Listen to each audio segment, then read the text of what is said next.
आज हम display section में डेटा को लेकर के बात करने वाले हैं। जैसे कि मैं आपको बता दूं, डेटा का मतलब होता है कि मोबाइल ऑन होने के बाद जो ग्राफिक्स बनती है उसको रिपेयरिंग की भाषा में डिस्प्ले डेटा की इशू कही जाती है।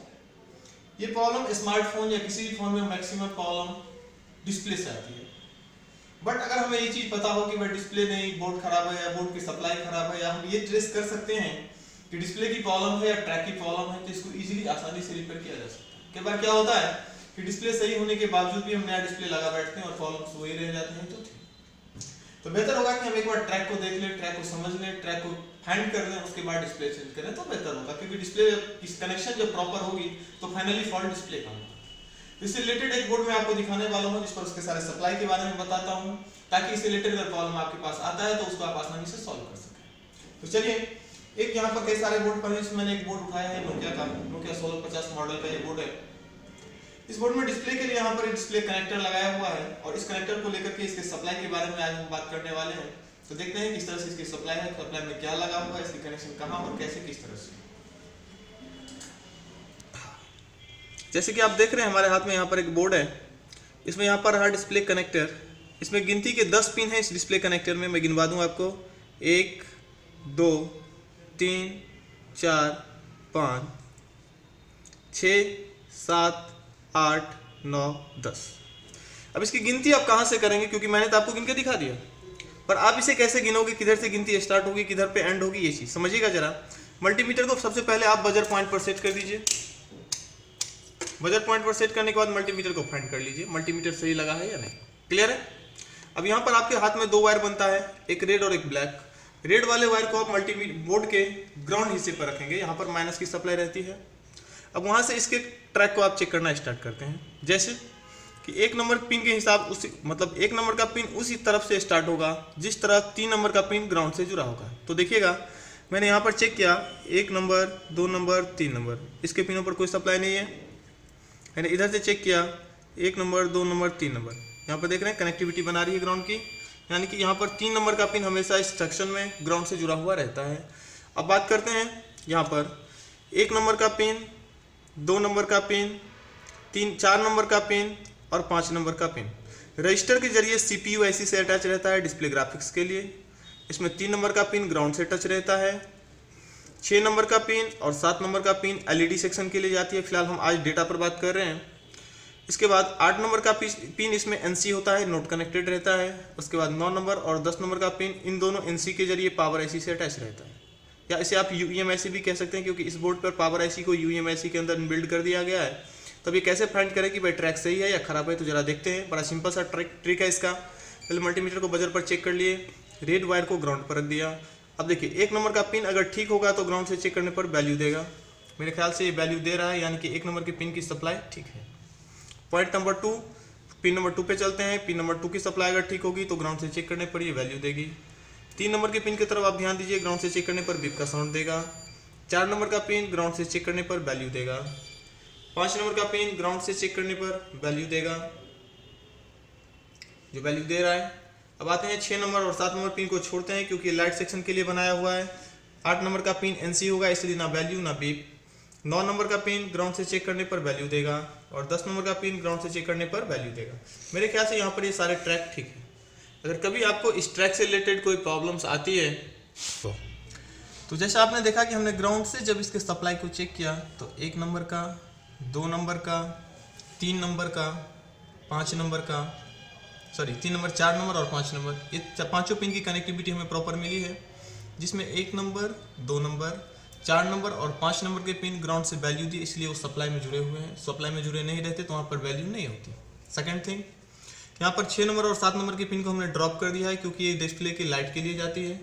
7 नंबर के बाद 8 नंबर का जो पिन आपका आता है ये NC पोल होता है, नोट कनेक्टेड होता है, इसलिए ना ही ग्राउंड से वैल्यू देगा और ना ही बीप देगा, जो भी मैंने जस्ट क्लियर करवाया आपको। 9 नंबर और 10 नंबर का पिन ग्राउंड से चेक करने पर वैल्यू देगा, क्योंकि ये UEM यानी कि पावर IC से अटैच है। अब चलते हैं, जरा इसको और डिस्क्राइब करते हैं। अब देख लीजिए, कभी ऐसा होता है कि आपका 1 नंबर का पिन ग्राउंड से चेक करने पर वैल्यू नहीं देता। एक बार फिर से दिखाता हूँ मैं आपको। ग्राउंड से हमने इसको चेक किया, 1 नंबर के पिन को देखा तो ग्राउंड से चेक करने पर ये हमें वैल्यू दे रहा है। अगर ये वैल्यू ना दे तो उस केस में आप क्या करेंगे, तो देखिएगा यहाँ पर इसके 4 पोल जो ग्राउंड से वैल्यू दे रहे हैं आपको, उन चारों पोल के लिए 4 रजिस्टर लगा हुआ है और एक पोल 3 नंबर का जो है वो ग्राउंड से चेक करने पर आपको बीप दे रहा है। तो 3 नंबर के पिन के लिए कोई कनेक्शन नहीं है रजिस्टर्स वाइज या किसी भी कंपोनेंट के थ्रू, जबकि 1 नंबर 2 नंबर 4 नंबर और 5 नंबर पिन के लिए कंटिन्यूस रजिस्टर की यूज़ की गई है। ध्यान से देखिएगा। अब हमने क्या किया कि पहले पिन को रजिस्टर के लिए चेक किया।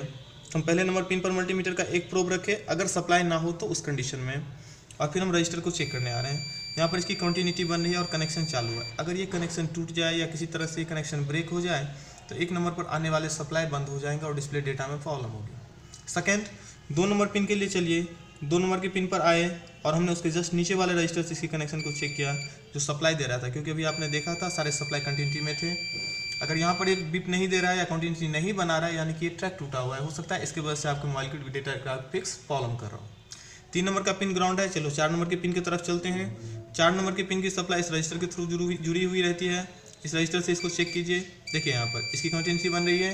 एंड वैसे ही 5 नंबर के पिन के लिए एक रजिस्टर की सप्लाई गई हुई रहती है।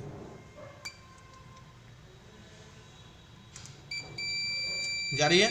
अब इन तमाम रजिस्टर का इस रजिस्टर का अगला हिस्सा, इस रजिस्टर का अगला हिस्सा, इस रजिस्टर का ये निचला हिस्सा और इस रजिस्टर का ये निचला हिस्सा, ये कंटिन्यूस जुड़े हुए हैं आपके CPU IC से। ठीक है, ये नॉन रिपेयरेबल ट्रैक में काउंट होता है। अगर आपका ट्रैक यहाँ तक वैल्यू दे रहा है, इसका मतलब ये है अगर ग्राउंड से चेक करने पर रजिस्टर का ये हिस्सा वैल्यू दे रहा है और डिस्प्ले ट्रैक पर आकर के ये वैल्यू नहीं दे रहा है, इसका मतलब है कि रजिस्टर तक सप्लाई ठीक है, रजिस्टर के बाद का सप्लाई खराब है। तो यहाँ पर आप कंटिन्यूस इसमें जंपर लगा करके सप्लाई बना सकते हैं। बट किसी रीजन से अगर आपके इस रजिस्टर तक आने वाले सप्लाई ब्रेक हो जाते हैं जो वैल्यू ना दे, तो उस केस में प्रॉब्लम क्या होता है कि CPU से लेकर रजिस्टर तक की सप्लाई ब्रेक हो गई है और इस तरह के सप्लाई को आप नहीं बना सकते, क्योंकि ये नॉन रिपेयरेबल ट्रैक के अंदर काउंट होता है। इसके बाद 9 नंबर और 10 नंबर का पिन बचता है, क्योंकि ग्राउंड का पिन 3 नंबर का सप्लाई दे रहा था। 6 नंबर 7 नंबर और 8 नंबर NC होने की वजह से इसकी कनेक्शन नहीं होगी। 9 नंबर और 10 नंबर के पिन की अगर हम बात करें तो आप देखिए 9 नंबर के पिन की कनेक्शन यहाँ पर NPC से दी है और 10 नंबर के पिन की कनेक्शन यहाँ पर NPC से ही दिया गया है और इसका ये ट्रैक डायरेक्ट UEM IC को जाता है। तो 9 नंबर पिन के लिए हम बात करते हैं। 9 नंबर पिन की कनेक्शन इस NPC से होगी तो ये बीप देगा, अगर NPC से नहीं होगी तो ये बीप नहीं देगा। यहाँ पर कंटिन्यूटी मिल रही है, इसका मतलब ये सप्लाई ठीक है। इस NPC का दूसरा हिस्सा बोर्ड के ग्राउंड से जुड़ा रहता है और किसी कारणवश NPC का ये दोनों पोल ग्राउंड से बीप देने लग जाए तो उस कंडीशन में NPC शॉर्ट होगा। इस NPC को आप यहाँ से रिमूव करके यहाँ पर दूसरा NPC रिप्लेस करेंगे। एंड 10 नंबर के लिए भी वही कनेक्शन, 10 नंबर से इस NPC तक बीप और NPC का दूसरा हिस्सा ग्राउंड से टच। अगर दोनों हिस्सा ग्राउंड से चेक करने पर बीप दे रहा है तो NPC शॉर्ट होगा। उस सिचुएशन में आपको NPC रिप्लेस करना पड़ेगा। इसके बावजूद अगर आपकी ये सप्लाई यहाँ तक प्रॉपर नहीं बन रही हो या किसी वजह से ये ट्रैक टूट जाए, अगर इस कंपोनेंट के बिहाफ पर टूटा हुआ होगा तो इस सप्लाई को बनाने के लिए आप जंपर का यूज़ करेंगे। नहीं, अगर यहाँ तक ही सप्लाई नहीं आ रही है तो सिचुएशन डायरेक्ट CPU या पावर IC को जाता है। अगर 1 से लेकर 5 तक के ट्रैक में 1 नंबर 2 नंबर 3 नंबर 4 नंबर और 5 नंबर के ट्रैक में इशू होता है, जिसमें 3 नंबर आपका ग्राउंड होता है, तो 1 नंबर 2 नंबर और 4 नंबर 5 नंबर के सप्लाई के लिए CPU को डायरेक्शन दिया गया है, जबकि 9 नंबर और 10 नंबर के सप्लाई के लिए UEM यानी कि पावर IC सप्लाई दी गई है। तो आप यहाँ तक ट्रैक रिपेयर कर सकते हैं। इससे आगे अगर प्रॉब्लम बनती है तो आपको पार्टिकुलर IC को HRC करना पड़ता है, इसमें CPU IC और UEM IC शामिल होते हैं। तो जैसे आपने देखा कि इस बेसिकली किसी कॉइल के ट्रैक में डिस्प्ले से रिलेटेड डेटा की इशू होती है जो इस तरह के डिस्प्ले कनेक्टर से बिलोंग करता है, उसमें आसानी से आप इस चीज़ को रिपेयर करके बना सकते हैं। प्लस इस तरह से रिलेटेड कोई भी समस्या अगर आपके पास आए, चाहे स्मार्टफोन में हो, आईफोन में हो, ब्लैकबेरी में हो, टैबलेट में हो या रिलेटेड कोई भी फ़ोन हो जिसमें आपको इस तरह की सिचुएशन फेस करनी पड़ रही हो, तो आप हमें हमारे वीडियो के जस्ट नीचे लिखे हुए नंबर पर कॉल कर सकते हैं, अपनी कंप्लीट जानकारी ले सकते हैं। अगर आप कोर्स करने में इच्छुक हैं या ये जानकारी चाहते हैं तो आप हमारे सेंटर पर विजिट कर सकते हैं, जिसके लिए नीचे दिए हुए नंबर पर आप कॉल कर सकते हैं। प्लस इस तरह से अगर आपको हमारी ये वीडियो, इस तरह से आने वाले क्लिप्स अगर अच्छा लगता है तो हमारे इस वीडियो पर लाइक सब्सक्राइब जरूर कीजिएगा। Thank you very much.